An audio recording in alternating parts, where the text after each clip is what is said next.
హెబ్రీయులకు వ్రాసిన లేఖ 1-13 అధ్యాయాలు.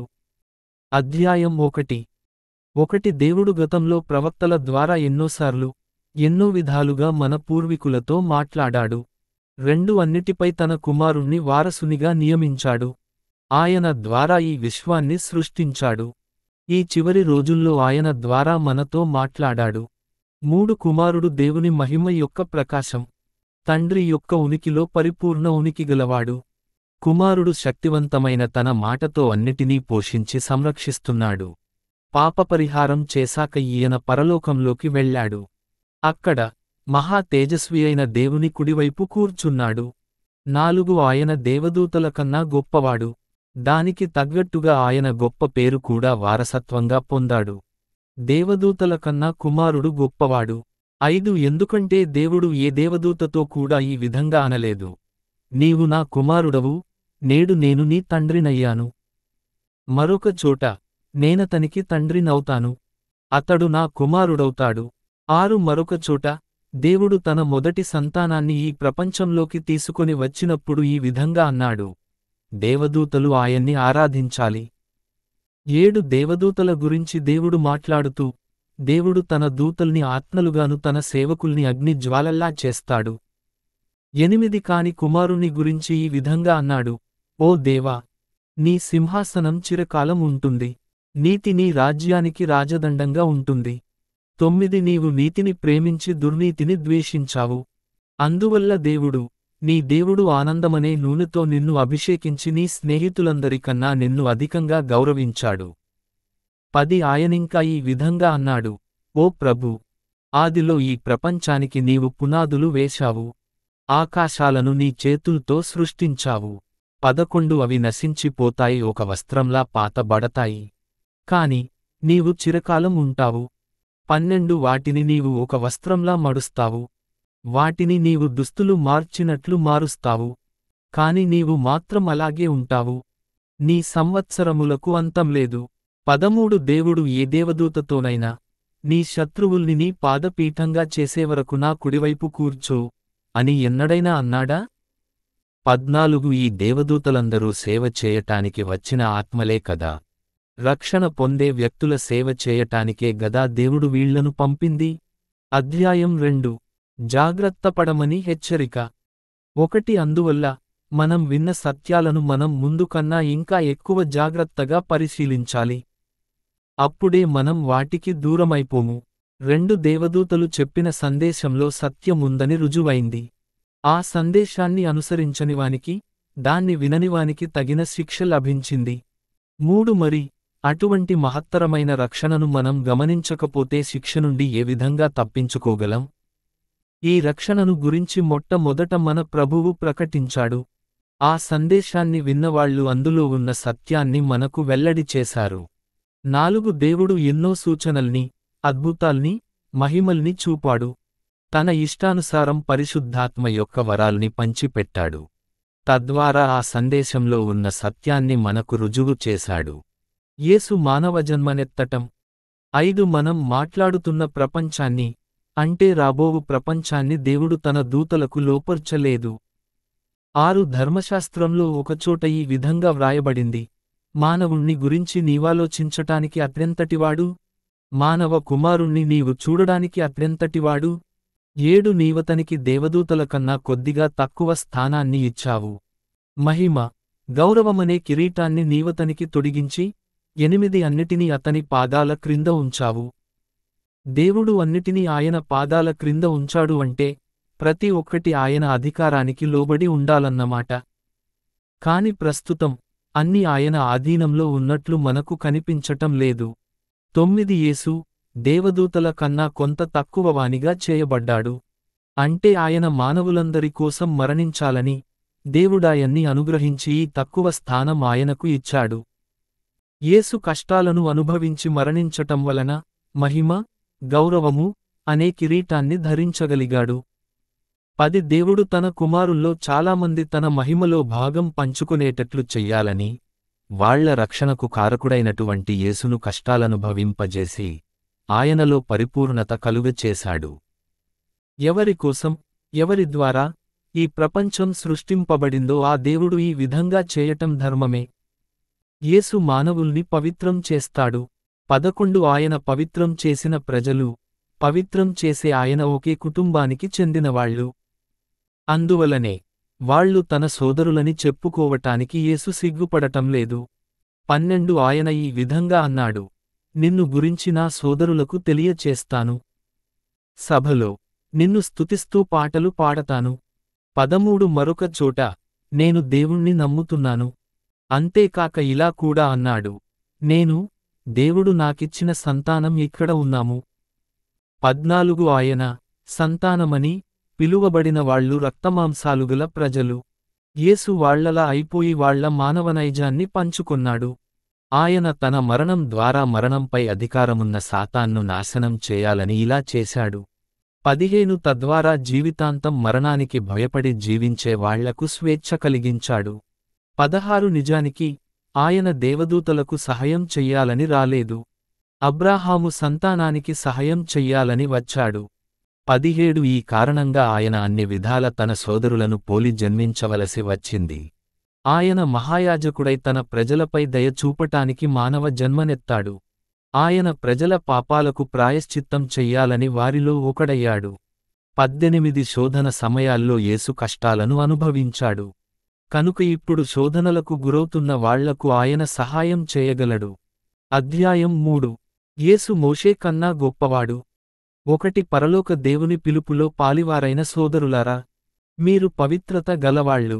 మనం బహిరంగంగా విశ్వసిస్తున్న ప్రధాన యాజకుడు, దేవుని అపొస్తలుడు అయినటువంటి యేసు పట్ల మీ మనస్సు లగ్నం చెయ్యండి.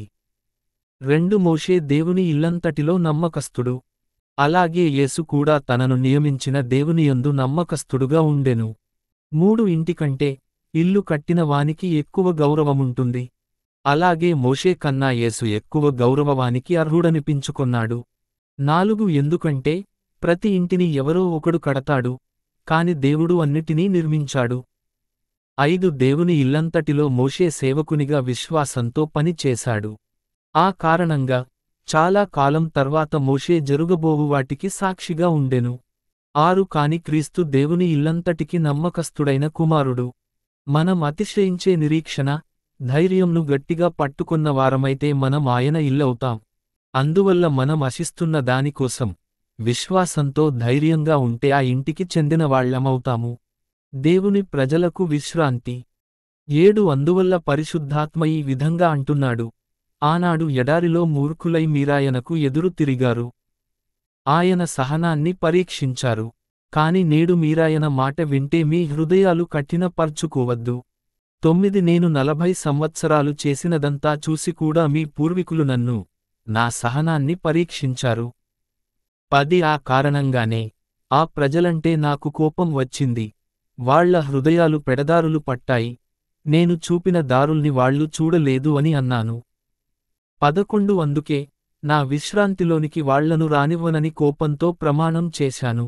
12 సోదరులారా, సజీవంగా ఉన్న దేవునికి దూరమైపోయే హృదయం కాని, విశ్వాసంలేని హృదయం కాని మీలో ఉండకుండా జాగ్రత్త పడండి. 13 నేడు అనేది ఇంకా ఉంది గనుక పరస్పరం ప్రతిరోజు ప్రోత్సాహపరచుకుంటూ ఉండండి. అప్పుడు పాపం మిమ్మల్ని మోసం చెయ్యలేదు, మీలో మూర్ఖత్వం ఉండదు. 14 మనలో మొదటి నుండి ఉన్న విశ్వాసాన్ని చివరిదాకా గట్టిగా పట్టుకుని ఉంటే మనం క్రీస్తుతో కలిసి భాగం పంచుకొంటాం. 15 ఇంతకు ముందు చెప్పబడినట్లు, ఆనాడు మూర్ఖులై మీరాయనకు ఎదురు తిరిగారు కాని నేడు మీరాయన మాట వింటే అలా చెయ్యకండి. 16 వీళ్లందరూ ఈజిప్టు దేశం నుండి మోషే పిలుచుకుని వచ్చిన ప్రజలే కదా. దేవుని స్వరం విని ఎదురు తిరిగింది వీళ్లే కదా. 17 40 సంవత్సరాలు దేవుడు కోపగించుకున్నది ఎవరిమీద? పాపం చేసి ఎడారిలో పడి చనిపోయిన వాళ్లమీదనే కదా. 18 నా విశ్రాంతిలోనికి వాళ్లను రానివ్వను అని అవిధేయతగా ప్రవర్తించిన వాళ్ల విషయంలో దేవుడు ప్రమాణం చేయలేదా? 19 వాళ్ళు విశ్వసించలేదు గనుక ఆ విశ్రాంతిలో ప్రవేశించలేకపోయారు. ఇది మనం గమనిస్తూనే ఉన్నాము. అధ్యాయం 4. 1 దేవుని విశ్రాంతిలో ప్రవేశించుదుమన్న వాగ్దానం ఇంకా అలాగే ఉంది. అందువలన అక్కడికి వెళ్ళగలిగే అవకాశాన్ని ఎవ్వరూ జారవిడుచుకోకుండా జాగ్రత్త పడదాం. 2 ఎందుకంటే వాళ్లకు ప్రకటింపబడినట్లే మనకు కూడా సువార్త ప్రకటింపబడింది. కాని వాళ్ళు ఆ సువార్తను విశ్వాసంతో వినలేదు గనుక అది వాళ్లకు నిష్ప్రయోజనమైపోయింది. 3 సువార్తను విశ్వసించే మనం దేవుని విశ్రాంతిలో ప్రవేశిస్తాము. నా కోపంతో ప్రమాణం చేసి చెప్పుచున్నాను, నా విశ్రాంతిలోనికి వాళ్లను రానివ్వను అని దేవుడు అన్నాడు. ప్రపంచాన్ని సృష్టించిన తర్వాత ఆయన కార్యం ముగిసింది. 4 కాని దేవుడు ప్రపంచాన్ని సృష్టించటం ముగించిన తర్వాత విశ్రాంతి తీసుకొనెను అని 7వ రోజును గురించి ఒక చోట వ్రాయబడి ఉంది. 5 దేవుడు ఈ విషయాన్ని గురించి మళ్ళీ చెబుతూ, నా విశ్రాంతిలోనికి వాళ్లను రానివ్వను అని అన్నాడు. 6 ఆ విశ్రాంతిలో ప్రవేశించటానికి అవకాశం ఇంకా ఉంది. ఇదివరలో శుభసందేశాన్ని విన్నవాళ్లు వాళ్ల అవిధేయత వల్ల లోపలికి వెళ్ళలేకపోయారు. 7 అందువల్ల దేవుడు మరొక దినాన్ని నిర్ణయించాడు. దాన్ని ఏ రోజు అని అన్నాడు. నేను ముందు వ్రాసినట్లు చాలా కాలం తర్వాత దేవుడు దావీదు ద్వారా ఈ విధంగా మాట్లాడాడు. ఈ రోజు మీరాయన స్వరం వింటే మూర్ఖంగా ప్రవర్తించకండి. 8 యెహోషువ వాళ్లకు విశ్రాంతి ఇచ్చినట్లయితే దేవుడు ఆ తర్వాత మరొక రోజును గురించి మాట్లాడి ఉండేవాడు కాదు. 9 అందువల్ల దేవుని ప్రజల కోసం విశ్రాంతి కాచుకుని ఉంది. 10 దేవుడు తన పని ముగించి విశ్రమించాడు. అలాగే దేవుని విశ్రాంతిలో ప్రవేశించే ప్రతి ఒక్కడూ తన పని నుండి విశ్రాంతి పొందుతాడు. 11 అందువల్ల ఆ విశ్రాంతిని పొందటానికి మనం అన్ని విధాలా ప్రయత్నం చేద్దాం. వాళ్లలా అవిధేయతగా ప్రవర్తించి క్రింద పడకుండా జాగ్రత్త పడదాం. 12 దైవ సందేశం సజీవమైంది. దానిలో చురుకుదనం ఉంది. అది 2 వైపులా పదునుగానున్న కత్తికన్నా పదునైంది. అది చొచ్చుకొని పోయి ఆత్మను, ప్రాణాన్ని, కీళ్లను, ఎముకలో ఉన్న మూలుగను విభాగించగలదు. అది మనస్సు యొక్క భావాల మీద, ఆలోచనల మీద తీర్పు చెప్పగలదు. 13 సృష్టిలో ఉన్న ఏ వస్తువూ దేవుని దృష్టి నుండి తప్పించుకోలేదు. కళ్ల ముందు పరచబడినట్లు ఆయనకు అన్నీ స్పష్టంగా కనిపిస్తాయి. అలాంటి దేవునికి మనం మనకు సంబంధించిన లెక్కల్ని చూపవలసి ఉంటుంది. యేసు గొప్ప ప్రధాన యాజకుడు. 14 పరలోకానికి వెళ్ళిన యేసు దేవుని కుమారుడు. ఆయనే మన ప్రధాన యాజకుడు. మనం బహిరంగంగా అంగీకరించిన విశ్వాసాన్ని విడువకుండా దృఢంగా ఉండాలి. 15 మన ప్రధాన యాజకుడు మన బలహీనతలను చూసి సానుభూతి చెందుతూ ఉంటాడు. ఎందుకంటే ఆయన మనలాగే అన్ని రకాల పరీక్షలకు గురి అయ్యాడు. కాని ఆయన ఏ పాపమూ చెయ్యలేదు. 16 అందువలన మనకు అనుగ్రహం ప్రసాదించే దేవుని సింహాసనం దగ్గరకు విశ్వాసంతో వెళ్ళుదాం. అలా చేస్తే మనకు అవసరమున్నప్పుడు ఆయన దయ, అనుగ్రహము మనకు లభిస్తాయి. అధ్యాయం 5. 1 ఆధ్యాత్మిక విషయాల్లో తమ పక్షాన పని చెయ్యటానికి ప్రజలు తమ నుండి ప్రధాన యాజకుని ఎన్నుకుంటారు. పాప పరిహారార్థం అర్పించే కానుకల్ని, బలుల్ని దేవునికి ఇతడు సమర్పిస్తాడు. 2 ఇతనిలో కూడా ఎన్నో రకాల బలహీనతలు ఉంటాయి కనుక అజ్ఞానంతో తప్పులు చేస్తున్న ప్రజల పట్ల ఇతడు సానుభూతి కనుబరుస్తాడు. 3 ఈ కారణంగానే ప్రజల పాపాలకు బలిని అర్పించినట్లే తన పాపాలకు కూడా బలిని అర్పించవలసి ఉంటుంది. 4 ప్రధాన యాజకుని స్థానం గౌరవనీయమైంది. ఆ స్థానాన్ని ఎవ్వరూ స్వయంగా ఆక్రమించలేరు. దేవుడు అహరోనును పిలిచినట్లే ఈ స్థానాన్ని ఆక్రమించటానికి అర్హత గలవాణ్ణి పిలుస్తాడు. 5 క్రీస్తు ప్రధాన యాజకుని యొక్క గౌరవ స్థానాన్ని స్వయంగా ఆక్రమించలేదు. దేవుడాయనతో, నీవు నా కుమారుడవు, నేడు నేను నీకు తండ్రినయ్యాను అని చెప్పి మహిమ పరచాడు. 6 మరొక చోట ఇలా అన్నాడు, నీవు మెల్కీసెదెకు వలె చిరకాలం యాజకుడవై ఉంటావు. 7 యేసు తాను భూమ్మీద జీవించినప్పుడు తనను చావునుండి రక్షించగల దేవుణ్ణి కళ్లనిండా నీళ్లు పెట్టుకుని పెద్ద స్వరంతో ప్రార్థించి వేడుకొన్నాడు. ఆయనలో భక్తి, వినయం ఉండటం వల్ల దేవుడాయన విన్నపం విన్నాడు. 8 యేసు దేవుని కుమారుడైన తాననుభవించిన కష్టాల మూలంగా విధేయతతో ఉండటం నేర్చుకొన్నాడు. 9 పరిపూర్ణత పొందాక తన పట్ల విధేయతగా ఉన్నవాళ్లందరికీ శాశ్వతమైన రక్షణ ప్రసాదించగలవాడయ్యాడు. 10 దేవుడు మెల్కీసెదెకు యొక్క క్రమంలో యేసును ప్రధాన యాజకునిగా నియమించాడు. మీరింకా పసికందులు. 11 ఈ విషయాన్ని గురించి మేము చెప్పవలసింది ఎంతో ఉంది. కాని మీలో గ్రహించే శక్తి తక్కువగా ఉండటం వల్ల విడమర్చి చెప్పటానికి చాలా కష్టమవుతుంది. 12 నిజం చెప్పాలంటే మీకిదివరకే బోధించి ఉండవలసింది. కాని దైవసందేశంలోని ప్రాథమిక సత్యాలను మీకు మళ్లీ నేర్పించవలసిన అవసరం కలుగుతోంది. అంటే మీరు పాలు త్రాగగలరు కాని ఆహారం తినగల శక్తి మీకింకా కలుగలేదు. 13 పాలతో జీవించేవాళ్లు ఇంకా పసికందులే కనుక వాళ్లకు మంచి చెడులను గురించి తెలియదు. 14 కాని ఆహారం ఎదిగినవాళ్లు తినగలుగుతారు. అంటే వాళ్లు జీవితానికి అలవాటు పడి మంచి చెడులను గుర్తించటంలో నేర్పు సంపాదించారన్న మాట. అధ్యాయం 6. 1 అందువల్ల క్రీస్తును గురించి బోధింపబడిన ప్రాథమిక పాఠాలను చర్చించటం మాని ముందుకు వెళ్తూ పరిపూర్ణత చెందుదాం. ఘోరమైన తప్పులు చేసి మారుమనస్సు పొందటం, దేవుని పట్ల విశ్వాసం, 2 బాప్తిస్మమును గురించి బోధించటం, చేతులు తల మీద ఉంచి అభిషేకించటం, చనిపోయిన వాళ్లు తిరిగి బ్రతికి రావటం, శాశ్వతమైన తీర్పు, ఇవి మన పునాదులు. ఈ పునాదుల్ని మళ్లీ వేయకుండా ఉందాం. 3 దేవుడు సమ్మతిస్తే అలాగే జరుగుతుంది. 4 ఒకసారి వెలిగింపబడిన వాళ్ళు, పరలోకం నుండి పొందిన వరాన్ని రుచి చూసినవాళ్లు, పవిత్రాత్మలో భాగం పంచుకున్నవాళ్లు. 5 దైవసందేశం యొక్క మంచితనాన్ని రుచి చూసినవాళ్లు, రానున్న కాలం యొక్క శక్తిని రుచి చూచినవాళ్లు. 6 పడిపోతే మారుమనస్సు పొందేటట్లు చేయటం అసంభవం. ఎందుకంటే వాళ్లు ఈ విధంగా చేసి దేవుని కుమారుణ్ణి మళ్లీ సిలువ వేసి చంపుతున్నారు. ఆయన్ని నలుగురిలో అవమానపరుస్తున్నారు. 7 తన మీద తరచుగా పడుతున్న వర్షాన్ని పీల్చుకునే భూమి, తనను దున్నిన రైతులకు పంటనిచ్చిన భూమి దేవుని ఆశీస్సులు పొందుతుంది. 8 కాని ముళ్ళ మొక్కలు, కలుపు మొక్కలతో పెరిగే భూమి నిరుపయోగమైనది. అలాంటి భూమిని దేవుడు శపిస్తాడు. చివరకు దాన్ని కాల్చివేస్తాడు. 9 ప్రియమైన సోదరులారా, మేము మాట్లాడుతున్న ఈ రక్షణ సంబంధమైన విషయాల ద్వారా మీకు మంచి కలుగుతుందనే విశ్వాసం మాకుంది. 10 దేవుడు అన్యాయం చెయ్యడు. మీరు దేవుని ప్రజలకు సహాయం చేశారు. ఇప్పుడు కూడా చేస్తూనే ఉన్నారు. మీరు చేసిన కార్యాలను మీరాయన పట్ల చూపిన ప్రేమను ఆయన మరిచిపోడు. 11 మీ నిరీక్షణ సంపూర్ణమగునట్లుగా మీలో ప్రతి ఒక్కడు మీరిదివరకు చూపిన ఆసక్తి చివరి వరకు చూపాలి. 12 మీరు సోమరులుగా నుండకూడదు.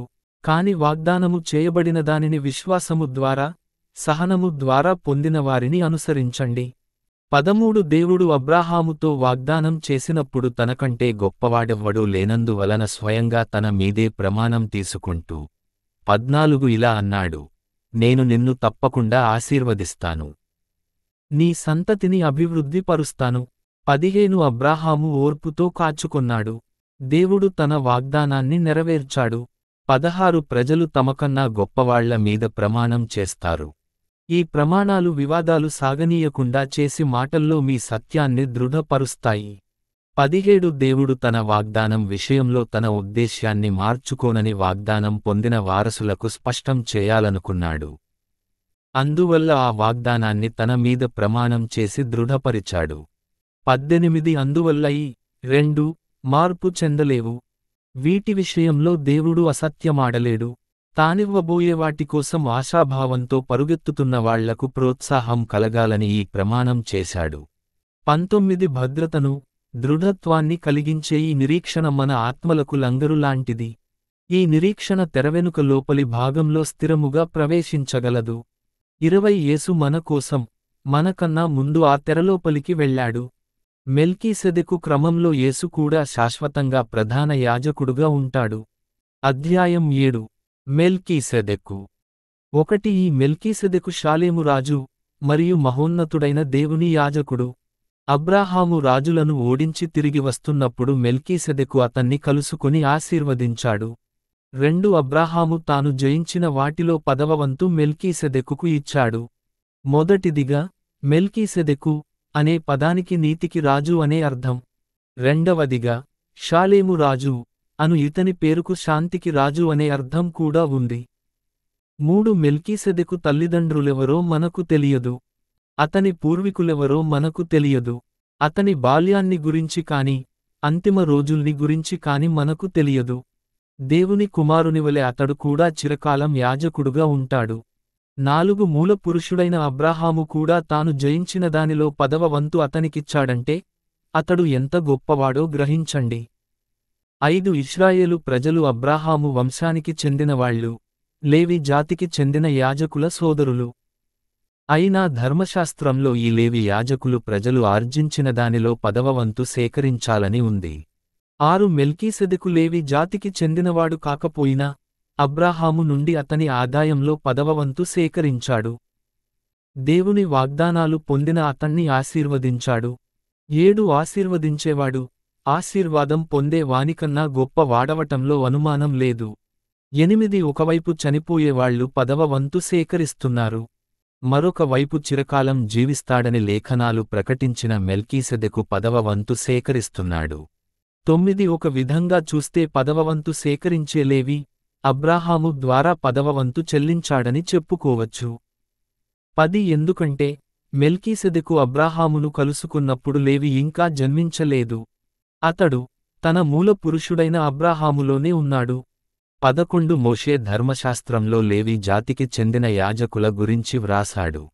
ఒకవేళ ఆ యాజకుల ద్వారా ప్రజలు పరిపూర్ణత పొందగలిగి ఉంటే అహరోనులాంటి వాడు కాకుండా మెల్కీసెదెకులాంటి యాజకుడు రావలసిన అవసరమెందుకు కలిగింది? 12 దేవుడు మన కోసం క్రొత్త యాజకుణ్ణి నియమించాడు కాబట్టి ఆయనకు తగ్గట్టుగా యాజక ధర్మాన్ని కూడా మార్చాడు. 13 ఈ విషయాలు ఎవర్ని గురించి చెప్పబడ్డాయో ఆయన వేరొక గోత్రపువాడు. ఆ గోత్రానికి చెందినవాళ్లెవ్వరూ ఎన్నడూ బలిపీఠం ముందు నిలబడి యాజకునిగా పనిచేయలేదు. 14 మన ప్రభువు యూదా వంశానికి చెందినవాడనే విషయానికి మనకు స్పష్టమే. ఈ గోత్రపువాళ్లు యాజకులవుతారని మోషే అనలేదు. యేసు మెల్కీసెదెకులాంటి యాజకుడు. 15 పైగా మెల్కీసెదెకులాంటి మన ప్రభువు యాజకుడై ఈ విషయానికి ఇంకా స్పష్టం చేశాడు. 16 మన ప్రభువు ధర్మశాస్త్రంలో వ్రాయబడిన వంశావళిని అనుసరించి యాజకుడు కాలేదు. ఆయన చిరంజీవి గనుక యాజకుడయ్యాడు. 17 ఎందుకంటే నీవు మెల్కీసెదెకు క్రమంలో చిరకాలం యాజకుడవై ఉంటావు అని లేఖనాలు ప్రకటిస్తున్నాయి. 18 పాత నియమం సత్తువలేనిది, నిరుపయోగమైనది కనుక అది రద్దు చేయబడింది. 19 ఆ ధర్మశాస్త్రం ఎవనిలోనూ పరిపూర్ణత కలిగించలేకపోయింది. అందువల్ల దేవుడు మనలో క్రొత్త నిరీక్షణను ప్రవేశపెట్టాడు. ఈ నిరీక్షణ మనల్ని ఆయనకు దగ్గర చేస్తుంది. 20 దీని విషయంలో దేవుడు ప్రమాణం కూడా చేశాడు. మిగతా వాళ్ళు యాజకులైనప్పుడు ఎవ్వరూ ప్రమాణం చెయ్యలేదు. 21 కాని యేసు ప్రమాణం ద్వారా యాజకుడైనాడు. ఈయన విషయంలో దేవుడాయనతో ఇలా అన్నాడు, ప్రభువు ప్రమాణం చేశాడు. తన మనస్సును మార్చుకోడు. నీవు చిరకాలం యాజకుడుగా ఉంటావు. 22 ఈ ప్రమాణం ద్వారా యేసు శ్రేష్టమైన క్రొత్త ఒడంబడికకు బాధ్యుడయ్యాడు. 23 ఎందరో యాజకులయ్యారు కాని చావు వాళ్లని యాజకులుగా పనిచేయకుండా అడ్డగించింది. 24 కాని యేసు చిరంజీవి గనుక చిరకాలం యాజకుడుగా ఉంటాడు. 25 అందువలన తన ద్వారా దేవుని దగ్గరకు వచ్చేవాళ్లను ఆయన ఎప్పుడూ రక్షిస్తూ ఉంటాడు. ఆయన వాళ్ల పక్షాన దేవుణ్ణి వేడుకోటానికి చిరకాలం జీవిస్తూ ఉంటాడు. 26 పవిత్రమైన వాడు, ఏ కళంకం లేనివాడు, పరిశుద్ధమైన వాడు, పాపుల గుంపుకు చెందనివాడు, పరలోకంలో ఉన్నత స్థానాన్ని పొందినవాడు, ఇలాంటి ప్రధాన యాజకుడై అవసరాన్ని తీరుస్తున్నాడు.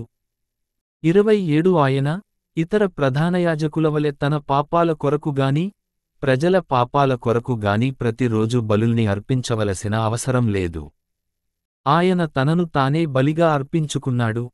అంటే మొదటి బలి, చివరి బలి ఆయనే. 28 ధర్మశాస్త్రం బలహీనులైన వాళ్లను యాజకులుగా నియమించింది. కాని ధర్మశాస్త్రం తర్వాత వచ్చిన ప్రమాణం కుమారుణ్ణి ప్రధాన యాజకునిగా నియమించింది. అంతేకాక ఆయన చిరకాలం పరిపూర్ణునిగా చేయబడ్డాడు.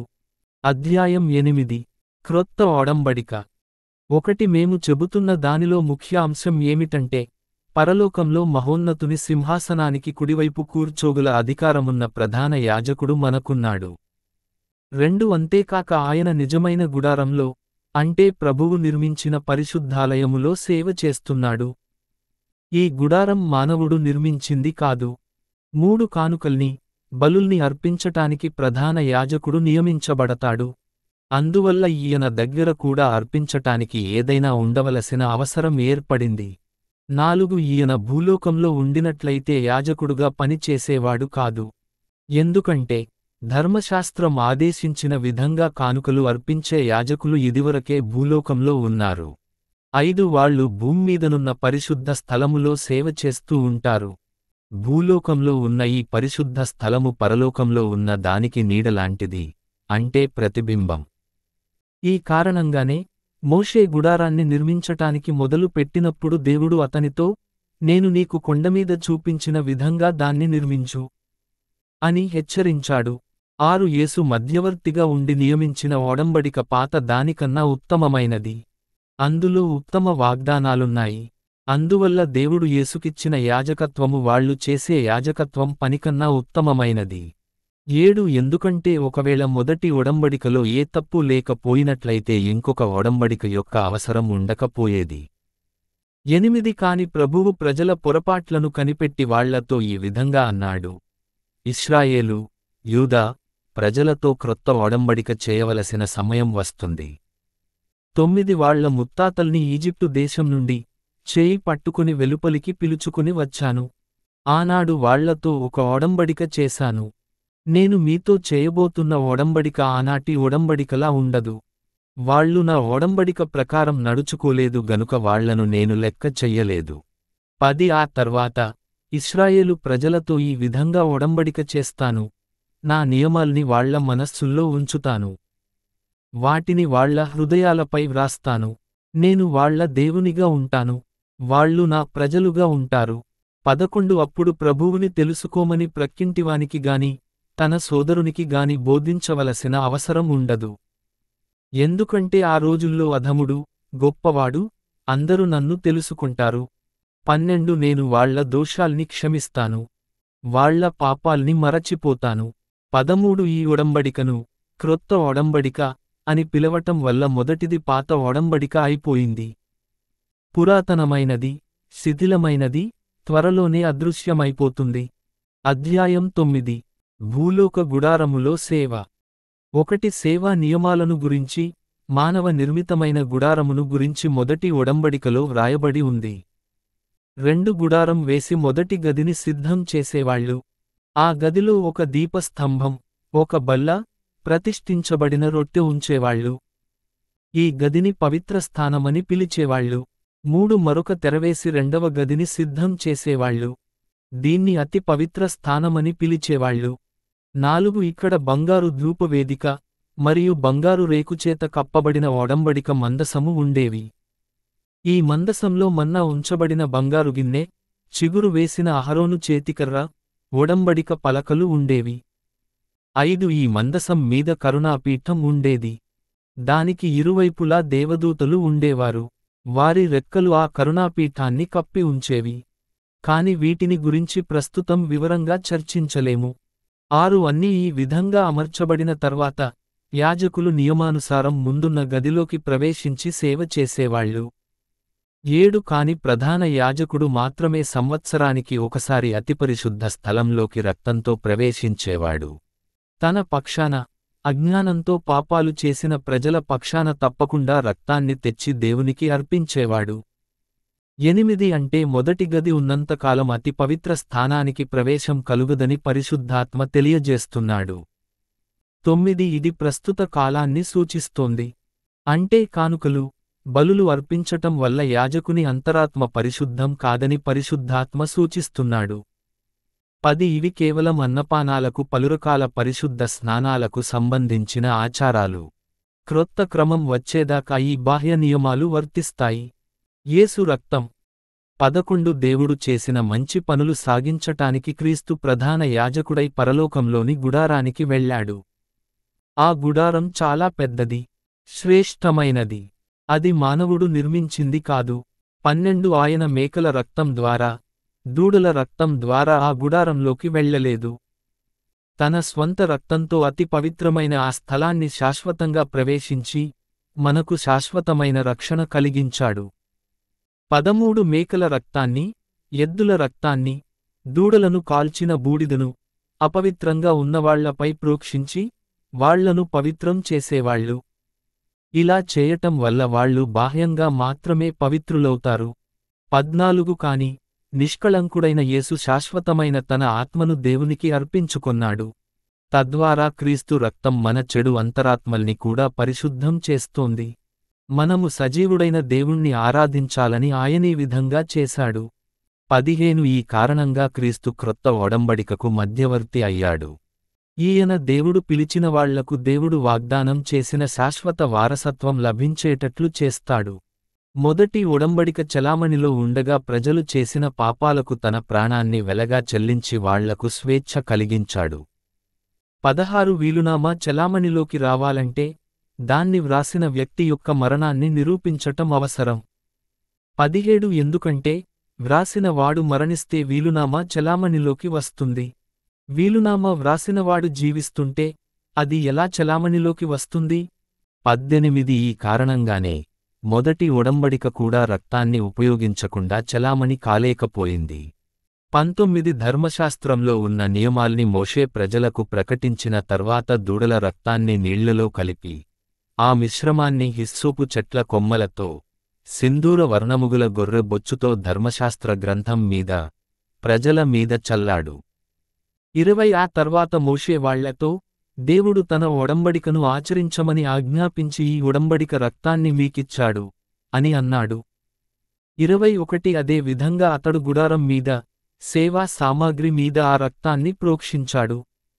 22 నిజానికి ఇంచుమించు అన్ని వస్తువుల్ని రక్తంతో పరిశుద్ధం చెయ్యాలని ధర్మశాస్త్రం ఆదేశిస్తుంది. రక్తం చిందించకపోతే పాపపరిహారం కలగదు. యేసుక్రీస్తు మన పాపాలకు బలి. 23 అందువల్ల పరలోకంలో ఉన్న వస్తువుల ప్రతిరూపాలను బలి ఇచ్చి పరిశుద్ధం చేయవలసిన అవసరం ఏర్పడింది. కాని పరలోకంలో ఉన్న వాటిని పవిత్రం చెయ్యటానికి ఇంకా మంచిరకమైన బలులు కావాలి. 24 భూమ్మీద ఉన్న ఈ పవిత్ర స్థానం నిజమైన దానికి ప్రతిరూపం మాత్రమే. క్రీస్తు మానవుడు నిర్మించిన ఈ పవిత్ర స్థానాన్ని కాదు ప్రవేశించింది. ఆయన మనకోసం పరలోకంలో ఉన్న దేవుని యొద్దకు వెళ్ళాడు. 25 ప్రధాన యాజకుడు ప్రతి సంవత్సరం పశువుల రక్తంతో అతి పవిత్ర స్థానాన్ని ప్రవేశించినట్లు ఆయన తనను తాను పదే పదే బలిగా సమర్పించుకోవటానికి పరలోకానికి వెళ్ళలేదు. 26 అలా అర్పించి ఉంటే ప్రపంచం సృష్టింపబడినప్పటి నుండి క్రీస్తు ఎన్నోసార్లు మరణించవలసి వచ్చేది. కాని ప్రస్తుతం యుగాల అంతంలో తనను తాను ఒకే ఒకసారి బలిగా అర్పించుకుని పాపపరిహారం చెయ్యాలని ప్రత్యక్షమయ్యాడు. 27 ప్రతి ఒక్కడూ ఒక్కసారే మరణించాలి. తర్వాత దేవుని తీర్పుకు గురి అవ్వాలి. వాళ్లపై తీర్పు చెబుతాడు. 28 అందువల్ల అనేకుల పాపపరిహారం కోసం క్రీస్తు ఒకసారి మాత్రమే తనను తాను బలిగా అర్పించుకున్నాడు. ఆయన రెండవసారి ప్రత్యక్షమవుతాడు. పాపం మోయటానికి కాదు తనకోసం కాచుకుని ఉన్నవాళ్లకు రక్షణ కలిగించటానికి ప్రత్యక్షమవుతాడు. అధ్యాయం 10 యేసుక్రీస్తు మనకవసరమైన ఏకైక బలి. 1 ధర్మశాస్త్రం రాబోవు మంచి విషయాల నీడలాంటిది. అది అస్పష్టమైనది. అంటే ఆ మంచి విషయాలు అప్పటికింకా రాలేదన్నమాట. ధర్మశాస్త్రం ఆదేశించిన విధంగా ప్రజలు దేవుని దగ్గరకు ప్రతి సంవత్సరం వచ్చి తప్పకుండా ఒకే రకమైన బలులు అర్పించేవాళ్లు. కాని ధర్మశాస్త్రం వాళ్లలో పరిపూర్ణత కలిగించలేదు. 2 అలా చేసినట్లయితే వాళ్లు ఆ బలులు ఇవ్వటం మాని ఉండేవాళ్లు. పాపాలు శాశ్వతంగా పరిహారమై వాళ్లు పశ్చాత్తాపం చెందవలసిన అవసరం ఉండేది కాదు. 3 కాని దానికి మారుగా ఆ బలులు వాళ్లు చేసిన పాపాల్ని ప్రతి సంవత్సరం వాళ్లకు జ్ఞాపకం చేస్తూ ఉంటాయి. 4 ఎద్దుల రక్తంతో మేకల రక్తంతో పాపపరిహారం కలగటమనేది అసంభవం. 5 ఆ కారణంగానే క్రీస్తు ఈ ప్రపంచంలోకి వచ్చాక దేవునితో ఈ విధంగా అన్నాడు: బలుల్ని అర్పణల్ని నీవు కోరలేదు కాని నేనుండటానికి ఈ శరీరాన్ని సృష్టించావు. 6 జంతువుల్ని కాల్చి అర్పించిన ఆహుతులు కాని పాపపరిహారం కోసం ఇచ్చిన బలులు కాని నీకు ఆనందం కలిగించలేదు. 7 అప్పుడు నేను, ఇదిగో దేవా, ఇక్కడ ఉన్నాను, నన్ను గురించి గ్రంథాల్లో వ్రాశారు, నేను నీ ఇచ్చ నెరవేర్చటానికి వచ్చాను అని అన్నాను. 8 బలుల్ని అర్పణల్ని జంతువుల్ని కాల్చి ఇచ్చిన ఆహుతుల్ని పాప పరిహారం కోసం ఇచ్చిన ఆహుతుల్ని నీవు కోరలేదు. అవి నీకు ఆనందం కలిగించలేదు అని మొదట అన్నాడు. కాని ధర్మశాస్త్రం ఈ ఆహుతుల్ని ఇవ్వమని ఆదేశించింది. 9 ఆ తర్వాత క్రీస్తు, ఇదిగో దేవా, ఇక్కడ ఉన్నాను, నీ ఇచ్ఛ నెరవేర్చటానికి వచ్చాను అని అన్నాడు. ఆయన రెండవదాన్ని నెరవేర్చటానికి మొదటిదాన్ని రద్దు చేశాడు. 10 దైవేచ్ఛ నెరవేర్చటానికి క్రీస్తు తన శరీరాన్ని బలిగా అర్పించి మనల్ని శాశ్వతంగా పవిత్రం చేశాడు. ఆయన ఇచ్చిన మొదటి బలి, చివరి బలి ఇది. 11 ప్రతి యాజకుడు మత సంబంధమైన కర్తవ్యాన్ని ప్రతిరోజు నెరవేరుస్తూ ఉంటాడు. ఇచ్చిన బలుల్నే మళ్ళీ మళ్ళీ ఇస్తూ ఉంటాడు. ఈ బలులు పాపపరిహారం చెయ్యలేవు. 12 కాని క్రీస్తు మన పాపపరిహారార్థం ఒకే ఒక బలి ఇచ్చి దేవుని కుడిచేతి వైపు శాశ్వతంగా కూర్చుండిపోయాడు. 13 అప్పటినుండి ఆయన శత్రువుల్ని దేవుడు ఆయన పాదపీఠంగా చెయ్యాలని కాచుకుని ఉన్నాడు. 14 ఆయన ఒకే ఒక అర్పణ చేసి పరిశుద్ధులలో శాశ్వతమైన పరిపూర్ణత కలిగించాడు. 15 ఈ విషయాన్ని గురించి పరిశుద్ధాత్మ మనకు ఎలా ప్రకటిస్తున్నాడు. 16 ఆ తర్వాత నేను వాళ్లతో ఈ ఒడంబడిక చేస్తాను. నా నియమాల్ని వాళ్ల హృదయాల్లో ఉంచుతాను. వాటిని వాళ్ల మనస్సులపై వ్రాస్తాను. 17 పరిశుద్ధాత్మ ఇంకా ఇలా అన్నాడు, వాళ్ల పాపాల్ని, దుర్మార్గాల్ని నేను మరిచిపోతాను. 18 వాళ్ల పాపాల్ని దేవుడు క్షమించాడు కాబట్టి పాపం కోసం బలుల్ని అర్పించవలసిన అవసరం తీరిపోయింది. విశ్వాసాన్ని వదులుకోకండి. 19 సోదరులారా, యేసు తన రక్తాన్ని అర్పించాడు. తద్వారా అతి పవిత్ర స్థానానికి వెళ్ళగలమనే విశ్వాసం మనలో కలిగింది. 20 ఆయన శరీరం ఒక తెరగా ఉంది. దాన్ని తొలగించి మనకోసం సజీవమైన నూతన మార్గాన్ని వేశాడు.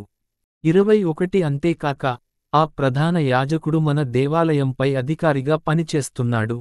22 తప్పు చేసి బాధపడుతున్న మన హృదయాలపై రక్తం ప్రోక్షింపబడింది. స్వచ్ఛమైన నీళ్లతో మన దేహాలు పరిశుభ్రం చేయబడ్డాయి. ఇప్పుడిక మంచి హృదయాలతో, సంపూర్ణ విశ్వాసంతో దైవ సన్నిధిని చేరుకొందాం. 23 మనకు వాగ్దానం చేసినవాడు నమ్మదగినవాడు. అందువల్ల మనం బహిరంగంగా ప్రకటిస్తున్న విశ్వాసాన్ని విడవకుండా ధైర్యంతో ఉందాం. ఒకరికొకరు సహాయం చేసుకుంటూ బలవంతులయ్యుండండి. 24 ప్రేమిస్తూ మంచి పనులు చేస్తూ ఉండమని పరస్పరం ప్రోత్సాహపరుచుకుందాం. 25 సమావేశాలకు రాకుండా ఉండటం కొందరికి అలవాటు. కాని మనం పరస్పరం కలుసుకుంటూ ఉందాం. ముఖ్యంగా ప్రభువు రానున్న దినం సమీపిస్తోంది గనుక పరస్పరం ప్రోత్సాహపరచుకుంటూ ఉందాం. దైవకుమారుణ్ణుండి వెళ్ళిపోకండి. 26 సత్యాన్ని గురించి జ్ఞానం సంపాదించిన తర్వాత కూడా మనం కావాలని పాపాలు చేస్తూ ఉంటే ఏక అర్పించటానికి మన దగ్గర బలి ఎక్కడుంది? 27 తీర్పు జరుగుతుందనే భయము, దేవుని శత్రువుల్ని కాల్చివేసే మంటలు రానున్నాయనే భయము మాత్రమే మిగిలిపోతాయి. 28 మోషే నియమాల్ని ఉల్లంఘించిన వానిపై 2 లేక 3 చెప్పిన సాక్ష్యాలతో దయచూపకుండా మరణశిక్ష విధించేవాళ్లు. 29 మరి దేవుని కుమారుణ్ణి కాళ్ల క్రింద త్రొక్కినవాణ్ణి, తనను పవిత్రం చేసిన ఒడంబడిక రక్తాన్ని అపవిత్రంగా పరిగణించేవాణ్ణి, అనుగ్రహించే ఆత్మను అవమానపరిచేవాణ్ణి ఎంకెంత కఠినంగా శిక్షించాలో మీరే ఊహించండి. 30 పగ తీర్చుకోవలసిన పని నాది, తిరిగి చెల్లించేవాణ్ణి నేను అని అన్నవాడు, ప్రభువు తన ప్రజలపై తీర్పు చెపుతాడు అని అన్నవాడు ఎవరో మనకు తెలుసు. 31 సజీవంగా ఉన్న దేవుని చేతుల్లో పాపాత్ములు చిక్కుకోవటమనేది భయానకమైన విషయము. మీకు కలిగిన ధైర్యసహనాల్ని కాపాడుకోండి. 32 మీరు వెలిగింపబడిన రోజుల్ని జ్ఞాపకం తెచ్చుకోండి. ఆ రోజుల్లో మీరు ఎన్నో కష్టాలు అనుభవించారు. అయినా మీరు వాటిని సహించారు. 33 కొన్నిసార్లు మీరు అవమానాన్ని, హింసను బహిరంగంగా అనుభవించారు. మరికొన్నిసార్లు అవమానాన్ని, హింసను అనుభవించేవాళ్ల ప్రక్కన నిలుచున్నారు. 34 అంతేకాక చెరసాలల్లో ఉన్నవాళ్ల పట్ల మీరు సానుభూతి చూపించారు. పైగా మీ ఆస్తుల్ని దోచుకుంటుంటే ఆనందంగా అంగీకరించారు. ఎందుకంటే మీరు పొందిన ఆస్తి మీరు పోగొట్టుకున్న ఆస్తికన్నా ఉత్తమమైనదని మీకు తెలుసు. అది శాశ్వతమైనదని కూడా మీకు తెలుసు. 35 అందువల్ల మీ విశ్వాసాన్ని వదులుకోకండి. దానికి మంచి ప్రతిఫలం లభిస్తుంది.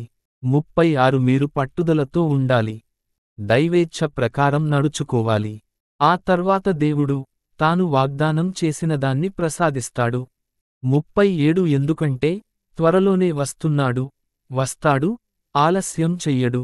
38 నీతిమంతులైన నా ప్రజలు నన్ను విశ్వసిస్తూ జీవిస్తారు. కాని వాళ్లలో ఎవరైనా వెనుకంజ వేస్తే నా ఆత్మకు ఆనందం కలుగదు. 39 కాని మనం వెనుకంజ వేసి నశించిపోయేవాళ్లలాంటి వారం కాదు, గాని విశ్వాసం ద్వారా రక్షించబడేవాళ్ల లాంటివారం. అధ్యాయం 11. విశ్వాసము. 1 ఆశించినవి తప్పక లభిస్తాయని నమ్మటం, మనకు కనిపించని వాటిని ఉన్నాయని నమ్మటం. ఇదే విశ్వాసం. 2 మన పూర్వీకుల్లో ఇలాంటి విశ్వాసముంది కనుకనే దేవుడు వాళ్లను మెచ్చుకొన్నాడు. 3 దేవుడు ఆజ్ఞాపించటం వల్ల ఈ ప్రపంచం సృష్టింపబడిందని మనము విశ్వసిస్తున్నాము. అంటే కనిపించని వాటితో కనిపించేది సృష్టింపబడిందన్న మాట. 4 హేబెలుకు దేవుని పట్ల విశ్వాసముంది గనుకనే అతడు కయీను అర్పించిన బలికన్నా విలువైన బలిని దేవునికి అర్పించాడు. హేబెలు అర్పించిన బలిని దేవుడు మెచ్చుకుని అతణ్ణి నీతిమంతునిగా పరిగణించాడు. అందుకే హేబెలు మరణించిన అతనిలో ఉన్న విశ్వాసం ద్వారా ఇంకా మాట్లాడుతూనే ఉన్నాడు. 5 హనోకు దేవుణ్ణి విశ్వసించాడు కాబట్టే దేవుడతణ్ణి సజీవంగా పరలోకానికి తీసుకు వెళ్ళాడు. ఆ కారణంగానే అతడు ఎవ్వరికీ కనపడలేదు. పరలోకానికి వెళ్ళకముందు అతడు దేవుణ్ణి సంతోషపరచినందుకు దేవుడు అతణ్ణి మెచ్చుకొన్నాడు. 6 విశ్వాసం లేకుండా దేవుణ్ణి ఆనందపరచటం అసంభవం. దేవుని దగ్గరకు రావాలనుకున్నవాడు ఆయనున్నాడని, అడిగిన వాళ్లకు ప్రతిఫలం ఇస్తాడని విశ్వసించాలి. 7 నోవహు దేవుణ్ణి విశ్వసించినందువల్ల దేవుడతనికి ప్రళయం రాబోతున్నది అని ముందే చెప్పాడు. అతనిలో భయభక్తులుండటం వల్ల అతడు దేవుని మాట విని తన కుటుంబాన్ని రక్షించటానికి ఒక ఓడను నిర్మించాడు. అతనిలో ఉన్న విశ్వాసము ప్రపంచం తప్పు చేసిందని నిరూపించింది. ఆ విశ్వాసం మూలంగా అతడు నీతిమంతుడయ్యాడు. 8 అబ్రాహాములో విశ్వాసముంది కనుక అతడు దేవుడు చెప్పిన దేశానికి, తానెక్కడికి వెళ్తున్నది తనకు తెలియకపోయినా విధేయతతో వెళ్ళాడు. ఆ తర్వాత దేవుడతనికి ఆ దేశాన్ని అతని పేరిట ఇచ్చాడు. 9 విశ్వాసముంది కనుకనే అతడు దేవుడు చూపిన దేశంలో ఒక పరదేశీయునిగా నివసించాడు. దేవుడు వాగ్దానం చేసిన వాటిల్లో తనతో సహవారసులైన ఇస్సాకు మరియు యాకోబులతో కలిసి గుడారాల్లో నివసించాడు. 10 దేవుడు తన నమూన ప్రకారం శాశ్వతమైన పునాదులు వేసి నిర్మించిన పట్టణం కోసం అబ్రాహాము ఎదురు చూస్తూ ఉండేవాడు. 11 శారా వృద్ధురాలు, పైగా గొడ్రాలు. అబ్రాహాము వృద్ధుడైనా దేవుడు చేసిన వాగ్దానాన్ని విశ్వసించినందువల్ల అబ్రాహాము తండ్రి కాగలిగాడు. 12 చనిపోవటానికి సిద్ధంగా ఉన్న అబ్రాహాముకు ఆకాశంలో ఉన్న నక్షత్రాల్లా, సముద్ర తీరాన ఉండే ఇసుక రేణువల్లా లెక్కలేనంత మంది వారసులు కలిగారు. 13 వీళ్లందరూ దేవుణ్ణి విశ్వసిస్తూ జీవించి, మరణించారు. దేవుడు వాగ్దానం చేసినవి వాళ్లకు లభించలేదు. వాళ్ళు అవి రావటం దూరం నుండి చూసి ఆహ్వానించారు. ఈ భూమ్మీద తాము పరదేశీయుల్లా జీవిస్తున్నట్లు వాళ్ళు అంగీకరించారు. 14 వాళ్ళు మాట్లాడిన తీరు చూస్తే వాళ్ళు తమ స్వదేశానికోసం వెతుకుతుండేవాళ్లని అనిపిస్తుంది. 15 ఒకవేళ వాళ్ళు తాము వదిలివచ్చిన దేశాన్ని గురించి ఆలోచిస్తున్నట్లయితే తమ దేశానికి తిరిగి వెళ్లే అవకాశం వాళ్లకు ఉండింది. 16 కాని వాళ్ళు ఇంకా గొప్ప దేశానికి, అంటే పరలోకానికి వెళ్లాలని ఆశించారు. అందువల్ల దేవుడు ఇతరులు తనను వాళ్ల దేవుడు అని పిలిచినందుకు సిగ్గుపడలేదు. పైగా తన వాళ్ల కోసం ఒక పట్టణం నిర్మించాడు. 17 దేవుడు అబ్రాహామును పరీక్షించినప్పుడు అతనిలో విశ్వాసముండటం వల్ల ఇస్సాకును బలిగా అర్పించటానికి సిద్ధమయ్యాడు. దేవుడు ఇస్సాకు ద్వారా నీ వంశం అభివృద్ధి చెందుతుంది అని ఇంతకు పూర్వం వాగ్దానం చేశాడు. అయినా అబ్రాహాము తన ఏకైక పుత్రుణ్ణి బలిగా అర్పించబోయాడు. 19 దేవుడు చనిపోయిన వాళ్లను బ్రతికించగలడని అబ్రాహాముకు తెలుసు. ఒక విధంగా చూస్తే దేవుడు ఇస్సాకును బ్రతికించి అబ్రాహాముకు ఇచ్చాడనే చెప్పుకోవచ్చు. 20 ఇస్సాకు దేవుణ్ణి విశ్వసించాడు కాబట్టి యాకోబును, ఏశావును వాళ్ల భవిష్యత్తు ప్రకారం దీవించాడు. 21 దేవుణ్ణి విశ్వసించాడు కాబట్టి యాకోబు, తాను మరణించే ముందు యోసేపు కుమారుల్ని దీవించగలిగాడు. అంతేకాక తన చేతి కర్రపై వ్రాలి దేవుణ్ణి ప్రార్థించాడు. 22 యోసేపు దేవుణ్ణి విశ్వసించాడు కాబట్టి తాను చనిపోయే ముందు ఇశ్రాయేలు ప్రజలు ఈజిప్టు దేశం నుండి వెళ్ళిపోతారని ముందుగానే చెప్పగలిగాడు. అంతేకాక అప్పుడు తన ఎముకల్ని ఏమి చెయ్యాలో వాళ్లకు చెప్పాడు. 23 మోషే తల్లి తండ్రులకు దేవుని పట్ల విశ్వాసముంది గనుక మోషే జన్మించాక అతడు సాధారణమైన శిశువు కాడని గ్రహించగలిగారు. తద్వారా వాళ్లు రాజశాసనానికి భయపడకుండా అతణ్ణి 3 నెలల దాకా దాచి ఉంచారు. 24 మోషే దేవుణ్ణి విశ్వసించాడు కాబట్టే అతడు పెద్దవాడైన తర్వాత ఫరో కుమార్తె యొక్క కుమారునిగా గుర్తింపబడటానికి నిరాకరించాడు.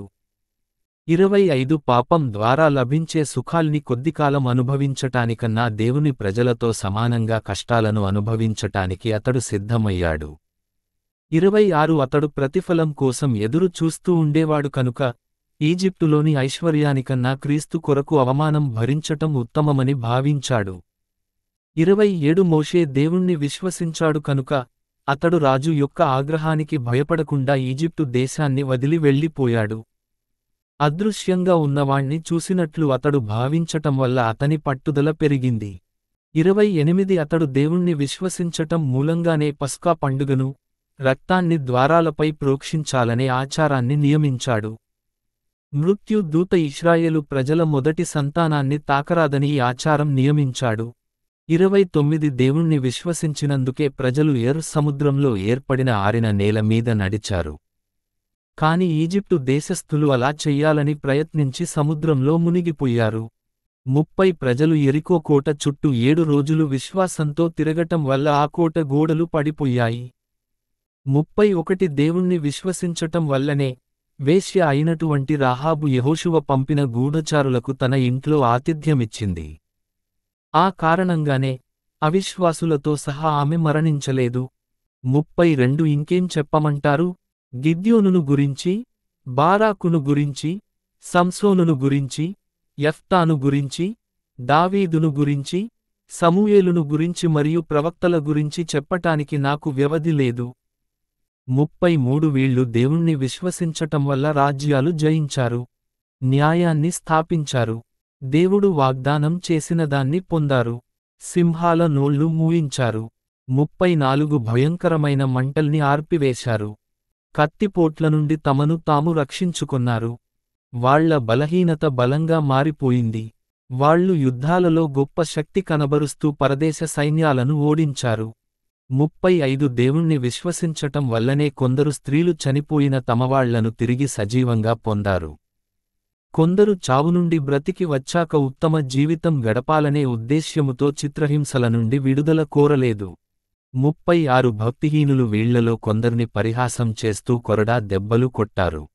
మరి కొందరిని సంకెళ్లతో బంధించి చెరసాలలో వేశారు. 37 కొందరిని రాళ్లతో కొట్టారు, రంపంతో కోసారు, కత్తితో పొడిచి చంపారు. ఆ భక్తులు మేకల చర్మాలను, గొర్రెల చర్మాలను ధరించి అనాథలై తిరిగారు. అంతేకాక హింసను, దుష్ప్రవర్తనను సహించారు. 38 ఎడారుల్లో, పర్వత ప్రాంతాల్లో, గుహల్లో, సొరంగాల్లో నివసించారు. ఈ ప్రపంచం వాళ్లకు తగింది కాదు. 39 వాళ్ల విశ్వాసాన్ని దేవుడు మెచ్చుకొన్నాడు. కాని దేవుడు వాగ్దానం చేసింది వాళ్లకు ఇంకా లభించలేదు.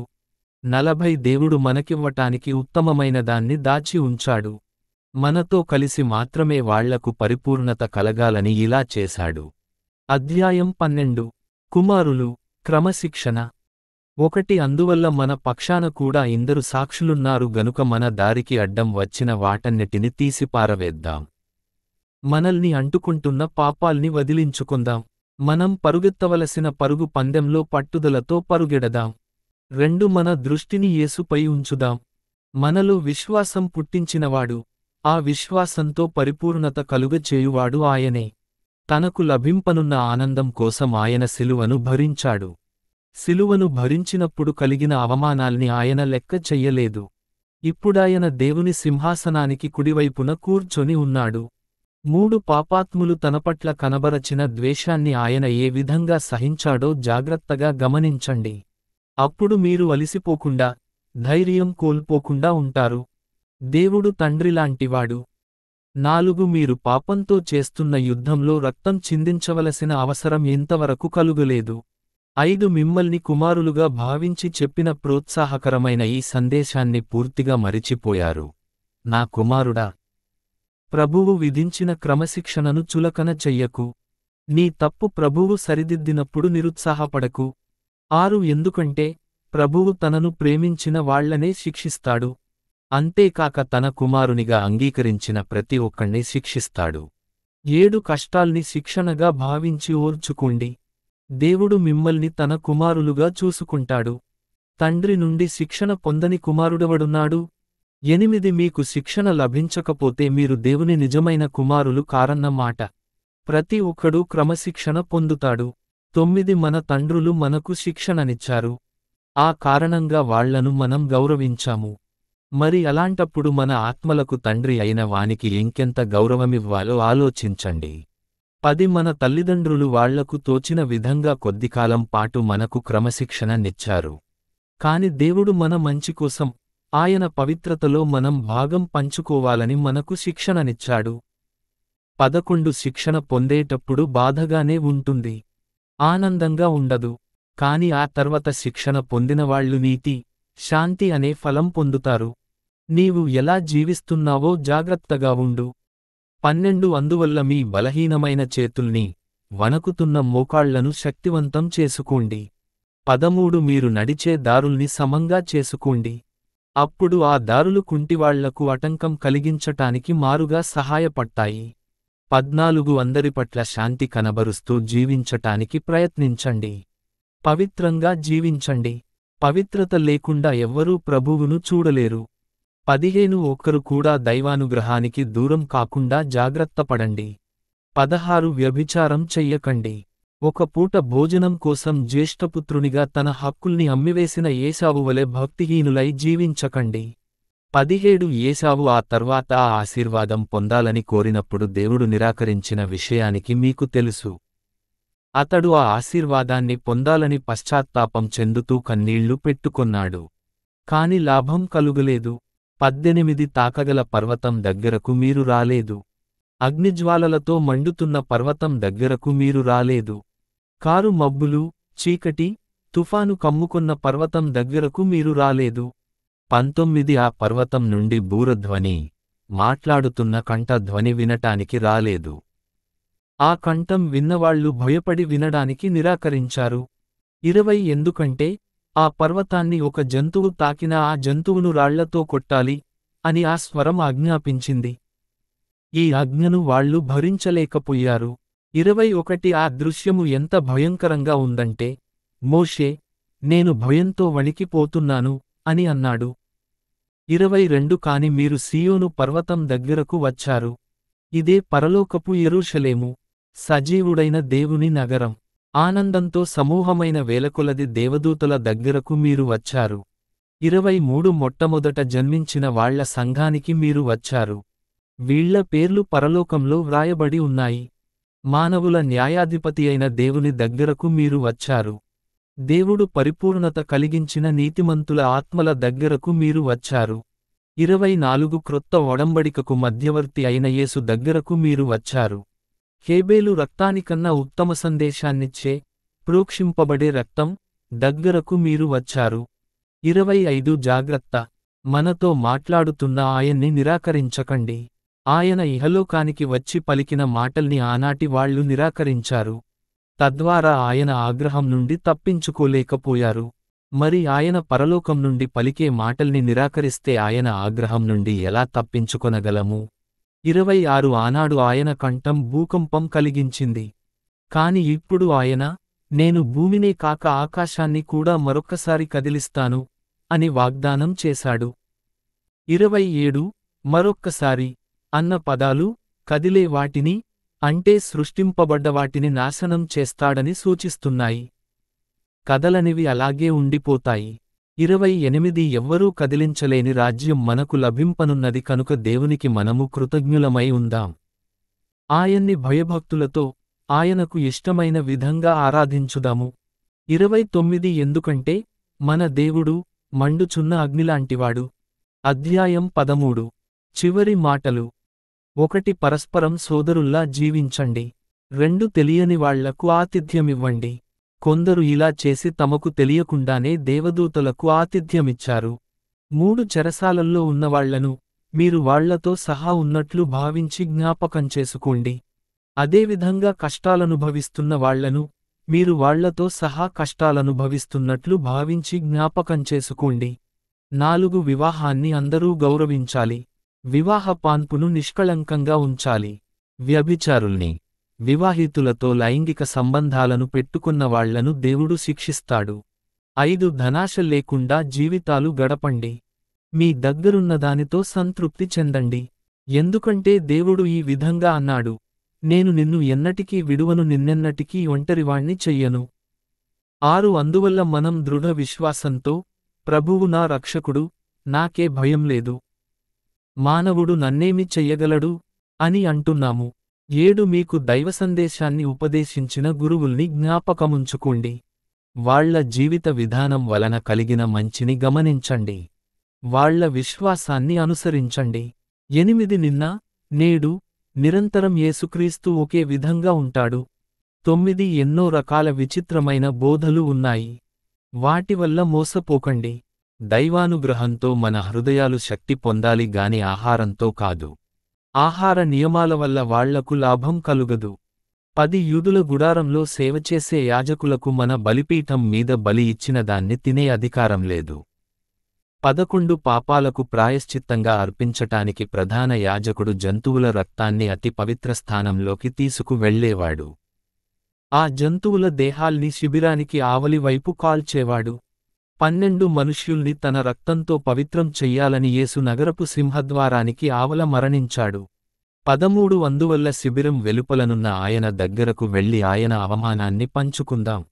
14 మనకు స్థిరమైన పట్టణం లేదు, కాని మున్ముందు రానున్న పట్టణం కొరకు ఎదురు చూస్తున్నాము. 15 అందువల్లే మనం యేసు ద్వారా దేవుణ్ణి అన్ని వేళలా స్తుతించుదాం. మన నోటి ద్వారా కలిగే స్తుతిని ఆయనకు బలిగా అర్పించి, ఆయన పేరులో ఉన్న కీర్తిని పంచుకుందాం.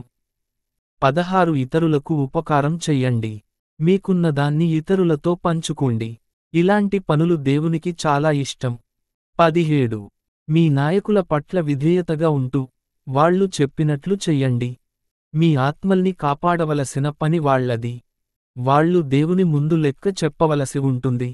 వాళ్లకు మీరు విధేయులై ఉంటే, వాళ్ళు తాము చేయవలసిన పనిని ఆనందంగా చేయగలుగుతారు. అది వాళ్లకు భారంగా ఉండదు. వాళ్లకు భారం కలగటం మీకు మంచిది కాదు. 18 మా కోసం ప్రార్థించండి. మా అంతరాత్మలు నిర్మలమైనవనే విశ్వాసం మాకు ఉంది.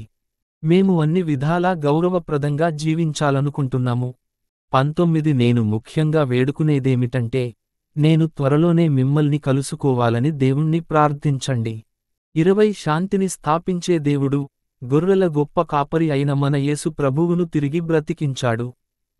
ఈ కార్యాన్ని దేవుడు శాశ్వతమైన ఒడంబడిక రక్తం ద్వారా జరిగించాడు. 21 ఆ దేవుడు మీరు ఆయన ఇష్టానుసారం నడుచుకునేటట్లు మీకు కావలసినవి సమకూర్చుగాక. ఆయన మనలో ఉండి, యేసుక్రీస్తు ద్వారా తన ఇష్టాన్ని నెరవేర్చుగాక. ఆయనకు చిరకాలం మహిమ కలుగుగాక. ఆమేన్. 22 సోదరులారా, నేనీ లేఖను క్లుప్తంగా వ్రాసాను. ప్రోత్సాహం కలుగచేసే ఈ సందేశాన్ని సహృదయంతో చదవమని వేడుకుంటున్నాను. 23 మన సోదరుడైన తిమోతిని విడుదల చేసినట్లు మీకు తెలియజేస్తున్నాను. అతడు నా వద్దకు త్వరలో వస్తే అతనితో కలిసి మిమ్మల్ని చూడటానికి వస్తాను. 24 మీలో ఉన్న పెద్దలకు, దేవుని ప్రజలకు వందనాలు తెలుపండి. ఇటలీ దేశానికి చెందిన విశ్వాసులు మీకు వందనాలు తెలుపుతున్నారు. 25 మీ అందరికి దేవుని ప్రేమానుగ్రహము తోడుగా ఉండునుగాక.